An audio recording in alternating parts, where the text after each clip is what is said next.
Hey everyone, it's Nicole again. I'm here to do my December and January reading wrap-up. It's been a while since I filmed anything. I just was super busy at the end of December and I just kind of kept forgetting to film my December wrap-up and then like all of the end of the year videos, and I just kind of needed to take a break for a little bit. I started a new job in December and it's just trying to figure out a schedule for everything, including reading. But I feel like I'm like more settled in my job now. It's been a little over a month.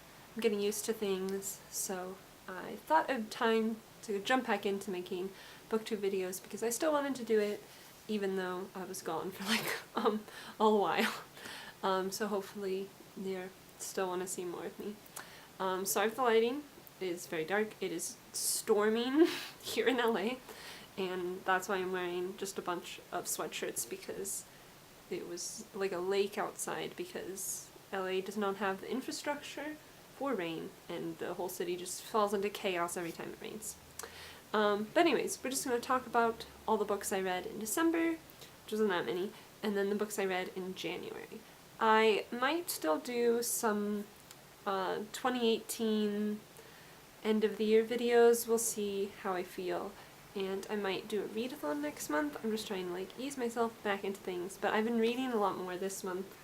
I've kind of got a schedule down for work. I'm wearing weird glasses too, sorry. Alright, so let's go back to December, which feels so long ago. I think I only read 4 books in December, which is fine. Let's see. Now I've got like a weird ghost lighting. Okay. So the first book that I read in December was The Bear and the Nightingale by Katherine Arden.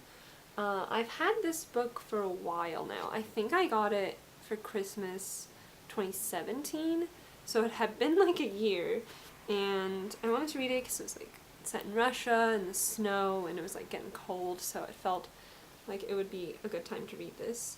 I'm actually reading the 3rd book right now, so I read this trilogy super quickly. This is about a girl growing up in the wilderness of Russia, and she has sort of magic in her family, and she's trying to like figure out that. There's like spirits, but people aren't really listening and believing in them anymore because organized religion has come around. And so it's kind of about that, and this one is really about her growing up. Like the first maybe half of the book is from like her birth to like 17. So it's up to that, and then it's really just setting things up for the trilogy. But I really liked it. Her writing was really good. It's very fairy tale-like in the writing. There's a lot of foreshadowing and kind of some convenient plot devices that happen, but I was actually okay with them. I also haven't read fantasy in a while, so I think that's a little more common in fantasy, just because it is fantastical and mythological sometimes. But yeah, I really enjoyed this, and like I said, I read the 2nd one this last month, and I'm reading the 3rd one right now. And then I read a couple of books that I don't have with me. So I read I'm Afraid of Men by Vivek Shraya. This is a memoir, I believe. Vivek Shraya, I read her poetry, but I think this one, it was like a poetic memoir about her feelings about men and why she doesn't feel comfortable around them, specifically as a trans woman. And I have really loved like all of her other books, especially her poetry books. There's one, She of the Mountains, I think, that I really, really liked. But this one sadly just didn't work for me. It felt like really, really rushed, the writing, and it was clearly like a very cathartic and important writing experience for her to write this book. But I just felt like it wasn't ready to go out to the world yet. And especially it kind of jumped between the more personal stuff and then nonfiction educational, And I feel like those transitions were super rough.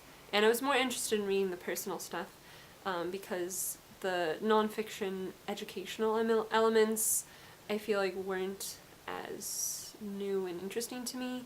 It was stuff like I already know about, but I know that's not the case for everyone. And I also just wasn't really sure who the book was for, because as a queer, like, non-gender conforming person, like, I didn't really feel like the book was for me. So maybe it's for cis people, like, maybe it's for straight people. I don't really know who the book was for. But I do really love a lot of other books, and I felt like it was a very important book for her to write. Just maybe not ready to go out into the world, and maybe not for me. And then I read 2 books that I got people for Christmas. Apparently this is a thing that I like to do now. I like to read books that I bought for people before I give them to them. It's fine. Just being thrifty. So I read The Body is Not an Apology, The Power of Radical Self-Love by Sonia Renee Taylor. I got this from my mom, and I was a little worried because the cover is a very nude woman, and we were gonna like open it in front of other people, but my mom seemed interested in it. I don't know if she's read it yet. She doesn't read too often, but she's been telling me she's been wanting to read more and more nonfiction. Come here. And it's basically about radical self-love, loving your body, no matter what your body looks like, loving other people's bodies, regardless of what they look like, and just being more nice to yourself. And it was really good. I don't know why I just got like weirdly emotional right there, just saying that out loud. But yeah, it was really informative. I've never really read a book about this, so I feel like I was learning a lot. Everybody, I feel like, is mean to themselves and their bodies a lot, and I thought it was great. It's something that I've been trying to work on in my life, just like being more loving to myself, especially like my brain, because I feel like I'm mean to my brain a lot for being silly. Just trying to be more accepting. And I know my mom also is a woman and a human, so she's obviously deals with that kind of stuff too. And I feel like it'll be good for her to read this stuff and like take it in, and then hopefully pass on some lessons to my younger brother, because it did talk about children too and how they kind of learn these things at such a young age. Not even just about your body, just about yourself too. Alright, hopefully I explained that correctly. I think she has like a website, so you can also look at it on there. I think it's called The Body is Not an Apology. And then I also read Neverworld Wake by Marsha Pessel, which I got from my friend, and read it in like one day. It was very good, but not like a perfect book for me. Like, it was super captivating. I loved the plot. If you don't know, the plot is these group of teenagers, a friend of theirs died like a year ago, and they're meeting up again on the anniversary of his death, and one of the girls is his girlfriend, or like was his girlfriend, and she has a lot of questions about what happened to him. And then basically something happens to them, and they're all in this weird limbo state, and only one of them can survive, and they have to come to a consensus about who is going to be the one who survives. And it's kind of about them resisting that for a long time, and then discussing what happened with their friend. And yeah, it was a really cool idea. It was super dark, and I loved the atmosphere. It was very spooky. I think I just kind of struggled with the characters because they're all keeping secrets from each other, which is like the point, but it's really hard to connect with a character when they're keeping secrets and like acting like somebody else, because you're like, I don't know who you are, especially with the main character. So that was my only problem with it, but it was like a really cool idea, and I feel like I would have loved like this kind of young adult book when I was a teenager. And I definitely think I want to check out Night Film after I read that, because I really liked her writing style. Right, and then the last physical book that I read in December was Lizard by Banana Yoshimoto. When I was up home for Christmas, I went to Half Price Books because we don't have half-price books down here in LA, and I always like to go into the one when I can. And now Banana Yoshimoto books are like the books I try to find when I go into a used bookstore, because I feel like they're always there, and they're always like really fun covers. So this one was a collection of short stories. I can't really remember all of the short stories. A lot of them are really, really short. Like, I mean, it's physically a short book, and then most of them are like 20 pages at the most. But yeah, I really like her writing style. It's like super like fast and like just like kind of short descriptive sentences, and I just really like it. And she always has bisexual ladies in her books, which I appreciate, especially because most of them are from the 90s and early 2000s, so yeah, I really like Banana Yoshimoto. I still think Kitchen is my favorite of hers, but I'm making my way through the rest of her books. Alright, so now we're in January. This is probably going to be super long, but it's fine. I just wanted to ease myself back into this. So the first thing I read in January was a graphic novel called Lazaretto by Clay McLeod Chapman and Jay Levang. And this is about this university, and it's move-in day, so all the students are moving into their dorms, meeting their roommates, and basically this pandemic breaks out and one of the dorm rooms gets shut down and quarantined, and it's about all of the students who are trapped there, specifically these two people, one of whom is super religious, and the other one is kind of nervous to go to college because he has some secrets. And I liked the plot, but I really, really did not like the art. It just, I didn't think it was good. I'm gonna try to find a page that isn't too alarming, because the pandemic gets a bit zombie-like. But yeah, I just feel like it was not the best, especially because the art on the cover is so different. Like, it's actually a different artist who did the one on the cover, and I was really intrigued by this art style, but then it was so different on the inside. It was like kind of watercolory, which I sometimes like, but there's just something about the eyes. It just felt very amateur-y manga style. But you know, art is subjective, and that's why graphic novels are fun to read, but yeah, not an art style for me. But the plot was pretty good. And then I read The Night Masquerade. So this is the third and I think final book in the Binti novella series by Nadia Corafor. I can't really talk too much about the plot of this one because it's the third one, but it's kind of a sci-fi space opera series of novellas, but this one's like 200 pages long, so it's like a little book. This one took me a really long time to finish, like, just to read. I don't know, I think maybe because I was reading it as an ebook, and sometimes I struggle reading ebooks. But also the plot was just kind of all over the place, but I feel like it tied together nicely at the end. It was just going a lot of different places. And then I read a bunch of single issue comics, so we can talk about those. And then I finished Mass Effect Annihilation. So this is one of the Mass Effect Andromeda books, which was not a great game, but I got this one because it's written by Catherine Valente, who's one of my favorite authors. Again, this one also took me a really long time to finish. I feel like January was the month of me finishing books that took me a while to read. I don't know what it was about this one. It took me a while to get into because I couldn't remember what all of the alien races look like because I haven't played a Mass Effect game in a while. And these ones aren't following the kind of main races, like the Turians and the Asari. This is following the kind of ones you don't see as often, the Drell, Elcor, Batarians. Yeah. So it took me a while to remember what everyone looked like. I kept having to look it up online. But this is about a Quarian ark that is going to the Andromeda Galaxy, which is where you are in the Andromeda game.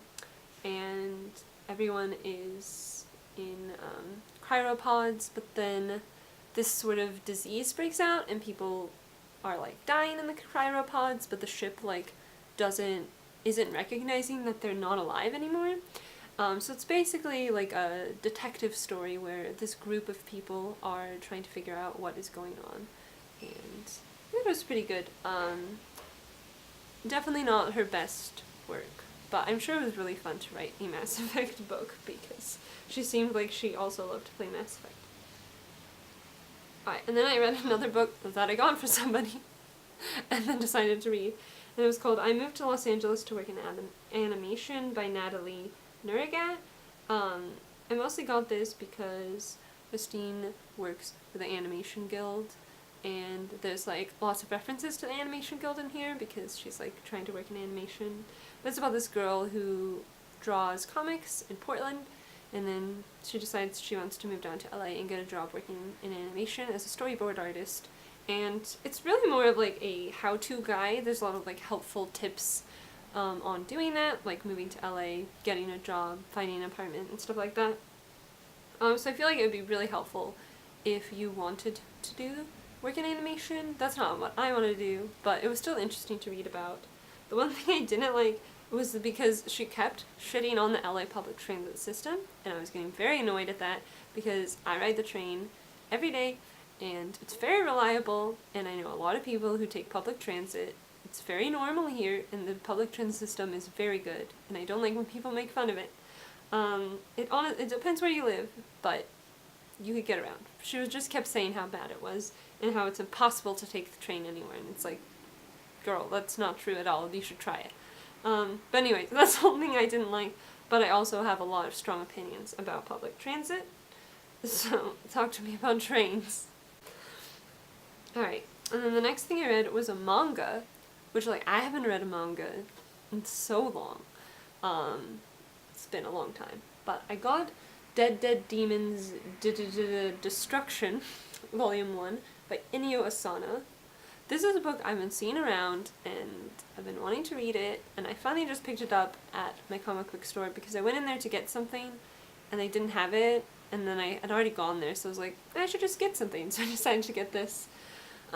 This is about, it's set in Tokyo, and it's these two girls in high school. They're nearing the end of high school, and this alien spaceship has just kind of landed above Tokyo, and it's just kind of hanging out there, and it's occasionally sent out things that have harmed people, but it's mostly just like standing there. And so this is like years later, and it's still there, and people have kind of adjusted to it, but also society's a little weird. So it's a combination of just like general high school drama, like she's got a crush on her teacher, and her like weird group of friends, and then also just aliens. So I really enjoyed it. I really liked his art style. It was like really clean and nice, and nice to see female friendships. But yeah, I really there are 4 volumes out right now, I think, and the 5th one's coming out soon.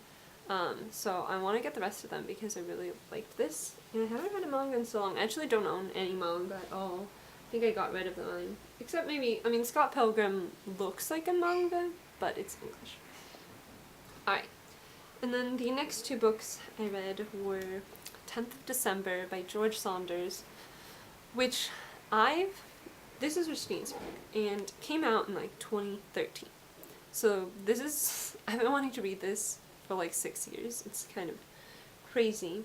I kept wanting to read it on the 10th of December, which was dumb, because I can read it whenever I want. Only it's a short story collection. One of the stories is called 10th of December. I don't need to read it on that day. I actually did start it in December, but it took me a long time to get through because all the stories are really, really depressing. And I just never wanted to read it because they were really sad. But I finally finished it. I did like the writing and the stories. It was just sad and not what I was in the mood for. But yeah, they're very much like New Yorker white guy short stories about like middle America. A lot of them are about poverty. There are like some speculative fiction elements to them. But yeah, I think I was just not feeling like reading a depressing book.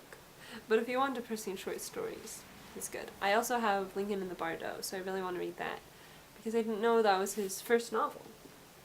He pretty much only writes short stories. Alright, and then the last book that I read in January was The Girl in the Tower, which I got this month too. So this is the second book in the Winter Night trilogy. I liked this one like way more than the first one. The first one is very much like setting up the series, and this one, so much is happening. It's very exciting. There's cross-dressing, which I love when like ladies cross-dress as a guy and then they're like fighting and being a guy, and it's really great. There's also a very nice romance that I enjoy in this series. But yeah, this is really good. I really like this series. I feel like not that many people have read this on BookTube. I don't know, maybe just I'm looking in the wrong places, but I feel like I don't hear that many people talking about it. But it's really great if you want like a strong, like female lead who does cool magic and cross-dresses and is like not pretty. I like how often they're like, she's not conventionally attractive, okay? She's weird looking, but people love her still. And I'm like, yeah, I like it. But anyways, I really enjoyed this, and I'm currently reading, what's it called? The Winter of the Witch, the third one. We have like 75 pages left, so that's exciting. That'll be the first book that I read in February, probably, because it's like the second main one. But anyways, those are all the books that I read in December and January. I think it was around 10 or something for the 2 months. So pretty good, I think. I'm still getting back into my new schedule. Sorry I've been gone for so long. Hopefully you're excited to see me back, and I'm going to be trying to make more consistent videos. Yeah, I just need to find time to film, because it is dark when I get home. Hopefully daylight savings will happen soon. Not hopefully, it will. And then it'll be light again in the evening. But anyways, I'm gonna go read my book because it's rainy, and that sounds like a good thing to do right now. But thanks for watching. Let me know what you read in the past couple of months and what you've all been up to. And I'll see you soon with another video. Bye!